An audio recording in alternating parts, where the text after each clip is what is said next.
जय हिंद दोस्तों, welcome back my channel friend. आप लोगों को आज के दिन की बहुत ही शुभकामनाएं। आज आप लोगों को पता ही होगा मकर मकर संक्रांति है।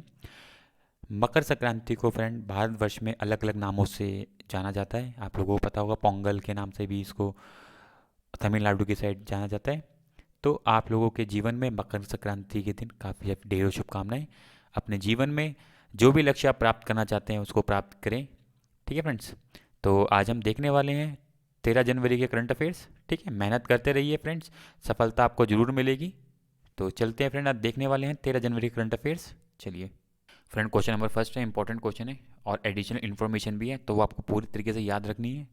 आपके एग्जाम में कहीं ना कहीं जरूर देखने को मिलेगा। ठीक है, तो जैसे कि आपको दिख रहा होगा फ्रेंड, हाल ही में किसने 2022 एडिलेड इंटरनेशनल एक टूर्नामेंट जीता है।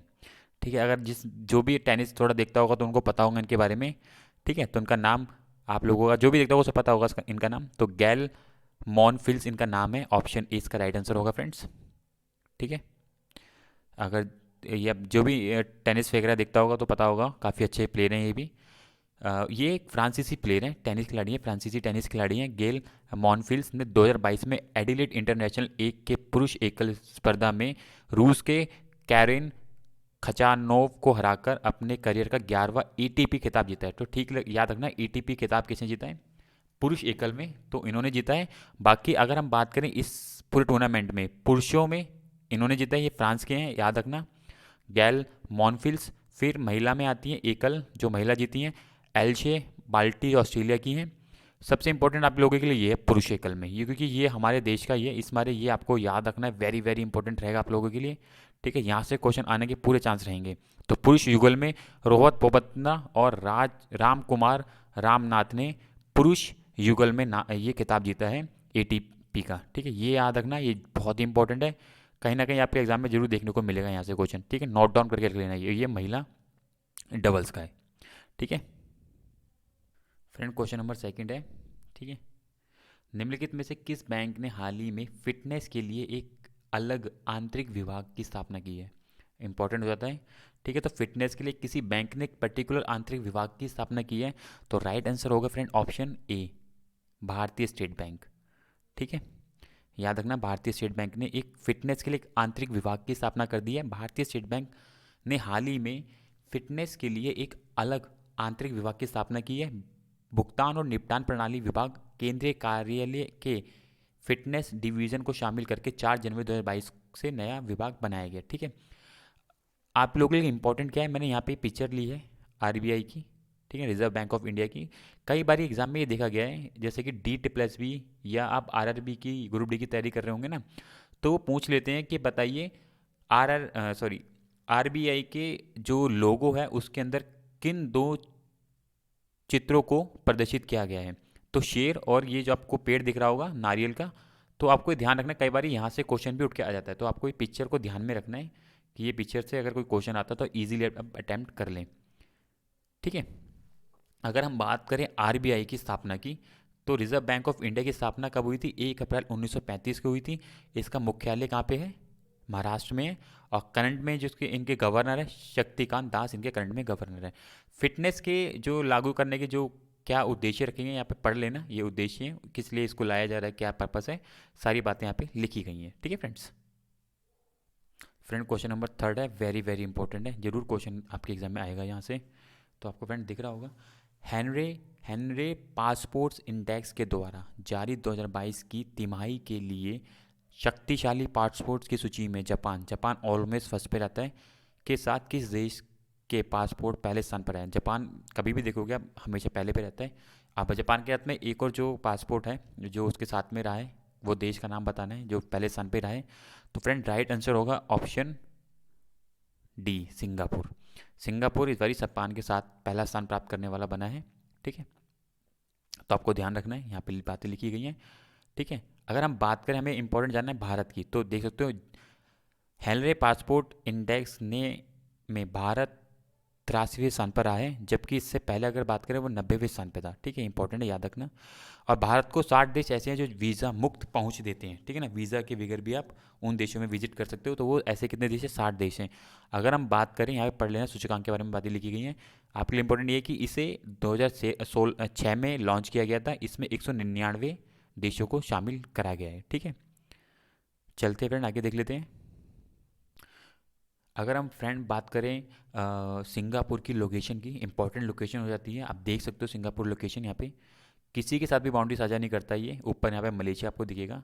ठीक है, यहाँ पे आप देख सकते हो किसी के साथ बाउंड्री साझा नहीं कर रहा है ये अपनी। ठीक है, सिंगापुर यहाँ पे आप देख सकते हो, सिंगापुर है पूरा इस तरीके से, थोड़ा ये बिखरा हुआ है, जगह जगह छोटे छोटे आइलैंड बने हुए हैं। तो ये आपको लोकेशंस याद रखनी है, इंपॉर्टेंट लोकेशंस होती हैं। सिंगापुर स्ट्रीट आप देख सकते हो, जो इंडोनेशिया और सिंगापुर के बीच में पड़ती है, सिंगापुर स्ट्रीट बोलते हैं इसको। ठीक है, याद रखना, छोटी छोटी लोकेशंस होती हैं अच्छी। ये लोकेशन आपको ध्यान रखनी रहेगी, कैसी कैसी लोकेशंस हैं ये। ठीक है, चलते हैं नेक्स्ट क्वेश्चन की तरफ। फ्रेंड क्वेश्चन नंबर 4 है, गूगल और किस बैंक ने हाल ही में बैंक की ग्राहक अनुभव रणनीति को बढ़ाने के लिए समझौता किया है?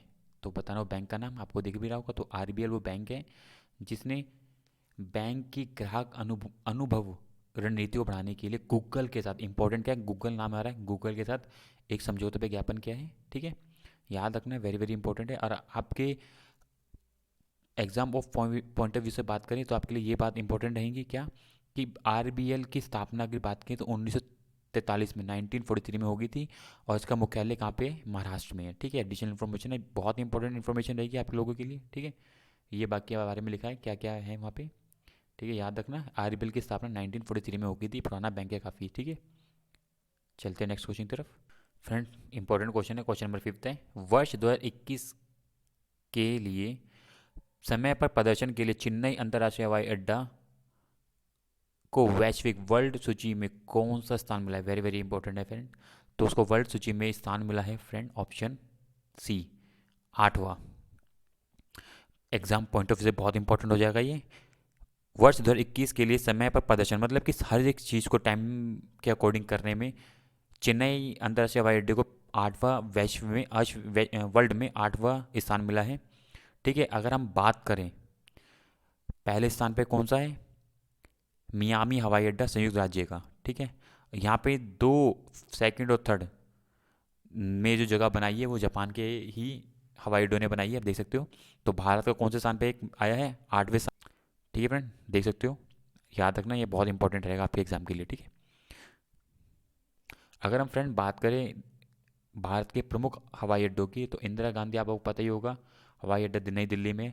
शिवाजी, छत्रपति शिवाजी हवाई अड्डा मुंबई में है, ये भी इम्पोर्टेंट है।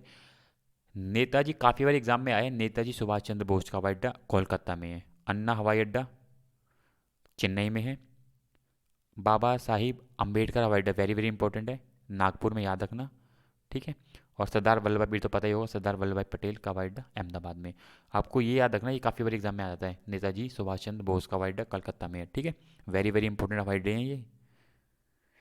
हाँ फ्रेंड, क्वेश्चन नंबर 6 है, निम्नलिखित में से किस क्रिकेट टीम के खिलाड़ी क्रिस मॉरिसन ने क्रिकेट के सभी फॉर्मेट से संन्यास की घोषणा की है? आपको पता होगा क्रिस मॉरिसन ये एक अच्छे खिलाड़ी थे, इन्होंने खिलाड़ी हैं जिन्होंने संन्यास ले लिया है तीनों फॉर्मेट से। तो आपको बताना वो किस देश से खेलते थे। तो फ्रेंड्स का राइट आंसर होगा दक्षिण अफ्रीका से खेलते थे ये। और काफ़ी अच्छे, मतलब बैटिंग भी कर लेते थे और बॉलिंग भी करते थे। तो ये इन्होंने बहुत ही जल्दी संन्यास भी ले लिया है, तकरीबन की 32-33 के आसपास इनकी उम्र रही है। तो इन्होंने संन्यास ले लिया। तो ये दक्षिण अफ्रीका से बेसिकली खेला करते थे ये। ठीक है, आप देख सकते हो यहाँ पे इनके फॉर्मेट्स यहाँ पे लिखे भी गए हैं। टेस्ट में इन्होंने 42 मैच खेले हैं, वनडे में इन्होंने वनडे और दक्षिण अफ्रीका के लिए 4 टेस्ट, 42 वनडे और 23 T20 अंतर्राष्ट्रीय खेले हैं। बताओ, बहुत जल्दी संन्यास लिया इन्होंने। ठीक है, ज़्यादा टेस्ट भी नहीं खेले इन्होंने, 42 ही वनडे खेले और 23 T20 खेले हैं। ठीक है, बल्लेबाज के तौर पे इन्होंने 467 और T20 में 133 रन बनाए हैं। और बाकी इनका करियर यहाँ पे लिखा है कि इन्होंने कब डेब्यू किया था, कैसे कैसे डेब्यू किया था। आईपीएल में आपको पता है पंजाब की तरफ से भी खेल चुके हैं। तो एक अच्छे बैट्समैन थे, अच्छे खिलाड़ी थे, ये बॉलर थे। ठीक है, तो याद रखना, इन्होंने क्रिस मॉरिसन कहाँ के हैं? दक्षिण अफ्रीका के ये हैं। ठीक है, क्वेश्चन नंबर 7 है, मैंने पहले भी कवर करा है क्वेश्चन, ठीक है। इनमें से कौन सा शहर दिसंबर 2021 में अपनी पहली नाव के लॉन्च के बाद जल मेट्रो परियोजना का देश का पहला शहर बन गया है? इंपॉर्टेंट है, ये मैंने पहले भी कर चुका हूँ। तो इसका राइट आंसर होगा ऑप्शन सी, कोची। ठीक है, कोची में देश की पहली जल मेट्रो परियोजना लॉन्च हो चुकी है। ठीक है, इसके तहत काफ़ी बन रही हैं, पर ये पहली जो है लॉन्च कर दी गई है। इसके तहत से 7 से 8 बन रही हैं, ये पहली जो लॉन्च हुई है, जिसकी जो लागत होने वाली से 23 बनेंगी। बैटरी चालित इलेक्ट्रिक नौकाएं बनेंगी, जिसकी लागत होगी 747 करोड़ के आसपास रखी गई है। तो जिसमें से पहली ये लॉन्च कर दी गई है। ठीक है, केरल का कोचीन शहर में से लॉन्च किया गया है। ध्यान रखना है, मैंने पहले भी कवर करा है क्वेश्चन। ठीक है फ्रेंड, क्वेश्चन नंबर 8 है, इंपॉर्टेंट क्वेश्चन है। ठीक है, DT+भी जो तैयारी करते हैं उनके लिए तो ये है ही, वहाँ पे कई बार ऐसे क्वेश्चन देखने को मैंने देखे मिले हैं। तो हाल ही में भारत और किस देश के बीच दिल्ली में मुक्त बाजार वार्ता शुरू हुई है? फ्री कॉरिडोर, मतलब कि जो भी व्यापार के लिए फ्री कॉरिडोर के लिए कहाँ पे दिल्ली मतलब भारत और किस देश के बीच में हुई है ये? तो उसका राइट आंसर होगा ऑप्शन सी, ब्रिटेन के साथ। तो ब्रिटेन के साथ ये समझौता हुआ है, ध्यान रखना। ठीक है, तो भारत में ब्रिटेन के साथ गुरुवार को दिल्ली में औपचारिक मुक्त व्यापार अनुबंध FTA के लिए वार्ता शुरू होगी। इसमें दोनों देशों के बीच के लोग और वस्तुओं की मुफ्त आवाजाही का रास्ता साफ होगा। इससे दोनों देशों के बीच अरबों पाउंड का द्विपक्षीय व्यापार भी सुलभ होगा। वर्तमान में ब्रिटेन की ओर से अंतर्राष्ट्रीय व्यापार एन मंत्री एनी मैरी कैविलियन और भारत के पीयूष गोयल, याद रखना। ठीक है, ये पार्टिसिपेट करेंगे दोनों। आपको पीयूष गोयल का याद रखना कि पूछ लिए कौन था, तो पीयूष गोयल इसमें पार्टिसिपेट करने वाले हैं। ठीक है, अगर हम बात करें मुफ्त व्यापार समझौते बेसिकली है क्या, तो ये दो से अधिक देशों के बीच आयात और निर्यात में बाधाओं को कम करना है। ठीक है, अगर कोई भी प्रॉब्लम आती है आयात या निर्यात में, एक्सपोर्ट इंपोर्ट में, तो उनमें दूरी को कम, उनकी बाधाओं को, उनकी प्रॉब्लम्स को कम करना है। ठीक है, इसके तहत दोनों देशों के बीच आयात निर्यात के तहत उत्पादों पर सीमा शुल्क कम लगे, नियामक कानून के साथ काम हो और सब्सिडी और कोटा आदि को सरल बनाया जाए। ठीक है ना, तो इसके लिए एक FATA काम करता है। भारत के काफ़ी देशों के साथ FTA साइन है, तो अब ये ब्रिटेन के साथ भी हम काम कर रहे हैं। ठीक है, याद रखना। तो ब्रिटेन के साथ हम FTA के तहत काम कर रहे हैं। ठीक है, जिसकी अध्यक्षता किसने की है? पीयूष गोयल ने की है हमारी तरफ से। ठीक है, याद रखना, यहाँ से क्वेश्चन आने के चांस रहेंगे आपके। अगर हम बात करें फ्रेंड्स जोग्राफिक लोकेशन की ब्रिटेन की, तो आप देख सकते हो ये पूरा ही नॉर्थ सी में ये ब्रिटेन की पूरी लोकेशन है। जो हिस्सा दिख रहा होगा नॉर्दर्न आइलैंड, ये देख सकते हो, ये भी ब्रिटेन के हिस्से में जाता है। ठीक है, वेल्स, इंग्लैंड, ये पूरा का पूरा, यहाँ पे लंदन आपको दिख रहा होगा, स्कॉटलैंड, इन पूरे को मिला के यूनाइटेड किंगडम बनता है। ठीक है, तो ये लोकेशन आपको ध्यान रखनी है। यहाँ पे नॉर्थ अटलांटिक सी पड़ेगा। ठीक है, तो ये आपको जोग्राफिक लोकेशन को भी याद रखना चाहिए, ताकि यहाँ से कोई क्वेश्चन आप इजीली अटैम्प्ट कर लें। तो फ्रेंड, आप जैसे कि आपको इसके नीचे दिख रहा होगा पूरा का पूरा, इसके नीचे क्या है, ये इंग्लिश चैनल है। और ये याद रखना, ये है जो स्ट्रीट ऑफ डॉवर है, ये बेल्जियम और फ्रांस के ही आसपास पड़ती है। ठीक है ना, स्ट्रीट ऑफ डॉवर। ठीक है, पूरा इंग्लिश चैनल है इसके नीचे। ठीक है ना, ये पूरा इंग्लिश चैनल है।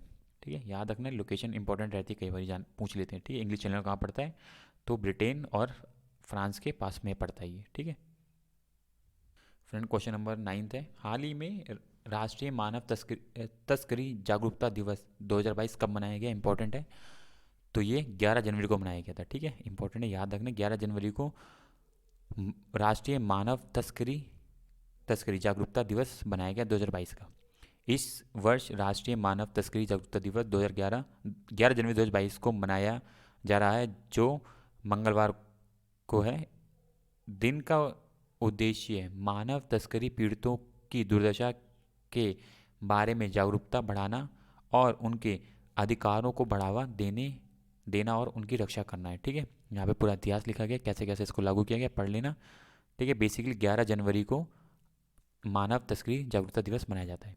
ठीक है, चलते हैं नेक्स्ट क्वेश्चन की तरफ। क्वेश्चन नंबर नेक्स्ट देख लेते हैं फ्रेंड। क्वेश्चन नंबर 10 है, भारत का पहला हेली हब कहाँ पर स्थापित किया गया है? पहला हेली बनाया गया है, भारत का पहला बनाया ये, तो इसका राइट आंसर होगा ऑप्शन ए, गुरुग्राम में, हरियाणा में। ठीक है, देश का पहला हेली बना दिया गया है गुरुग्राम हरियाणा में। ठीक है, हरियाणा के डिप्टी सीएम दुष्यंत चौटाला ने घोषणा की है कि गुरुग्राम को सभी विमान सुविधाओं के साथ भारत का पहला हेली हब मिलेगा। हेली हब भारत में अपनी तरह का पहला ऐसा होगा जिसमें हेलीकॉप्टर के लिए एक ही स्थान पर सभी सुविधाएं होंगी। हेली हब गुरुग्राम में बनाया जाना प्रस्तावित है और औद्योगिक क्षेत्र नोएडा भीलवाड़ी के लिए आसान कनेक्टिविटी के साथ मेट्रो सुविधाओं के पास होगा। ठीक है ना। बेसिकली ऐसे 5 बनने हैं, तो पहला बना है कहाँ पे? गुरुग्राम हरियाणा में। इसके बाद जो अलग अलग बनने हैं वो है, एक बेंगलुरु में बनना है, एक जू मुंबई महाराष्ट्र में बनना है, गुवाहाटी में बनना है और दिल्ली में इसके प्रावधान रखे गए हैं बनाने हैं। पर ये अभी कहाँ पे बन के तैयार हुआ है? हरियाणा गुरुग्राम में। ठीक है, याद रखना, ऐसे क्वेश्चन आने के चांस रहेंगे। उल्लेखनीय है कि गुरुग्राम में हेलिया न केवल उड़ान भरने की बल्कि पार्किंग, रिफ्यूलिंग एवं मरम्मत की सुविधा उपलब्ध भी कराएगा। तो ये इंपॉर्टेंट हेलीकॉप्टर रहने वाला है जिसमें इंदिरा गांधी अंतर्राष्ट्रीय हवाई अड्डा का एयर ट्रैफिक की समस्या का समाधान भी होगा। तो एक अपने तरह में एक नई चीज़ है। तो पहला हेलीकॉप्टर कहाँ पे बना है? हरियाणा गुरुग्राम के अंदर। ठीक है फ्रेंड, याद रखना, इंपॉर्टेंट रहेगा। अगर हम हरियाणा की लोकेशन की बात करें, आप देख सकते हो हरियाणा, पंजाब यहाँ पे दिख रहा होगा आपको, यहाँ पे हिमाचल प्रदेश, उत्तर प्रदेश, दिल्ली, राजस्थान के साथ अपनी बाउंड्री साझा कर रहा है। ठीक है, लोकेशन ध्यान रखना। और यहाँ पे आप देख सकते हो उत्तराखंड के साथ तो नहीं करता है यार, ये यहाँ पे उत्तराखंड नहीं आता है, उत्तर प्रदेश आ जाता है, तो उत्तर प्रदेश के कारण नहीं टच कर पाता है। तो ये जोग्राफिक लोकेशन है, आप ध्यान रखना। सिरसा आप देख सकते हो सबसे एंड में, यहाँ पे सिरसा दिख रहा होगा आपको। तो जोग्राफिक लोकेशन से काफ़ी हद तक चीज़ें क्लियर हो जाती हैं, तो आप इसको ध्यान में रखना। अगर हम राज्यपाल की बात करें हरियाणा के, बड़ारू दत्तात्रेय, और मुख्यमंत्री यहाँ के मनोहर लाल खट्टर हैं और यहाँ की राजधानी चंडीगढ़ है। ठीक है, याद रखना, इंपॉर्टेंट क्वेश्चन रहेंगे। ठीक है फ्रेंड, आज के लिए फ्रेंड इतना ही। तो फ्रेंड आज के लिए इतना ही। ऐसी वीडियोस के लिए, करंट अफेयर्स के लिए चैनल को सब्सक्राइब में बेल आइकन क्लिक करके रखें ताकि आपको इंपॉर्टेंट करंट अफेयर की वीडियो आपको मिलती रहे। और एक बार आपको फिर से मकर संक्रांति की बहुत बहुत शुभकामनाएं। ठीक है, आप मेहनत करते रहिए, सफलता आपको जरूर मिलेगी। ठीक है friends, thank you for watching my video. Bye bye, thank you.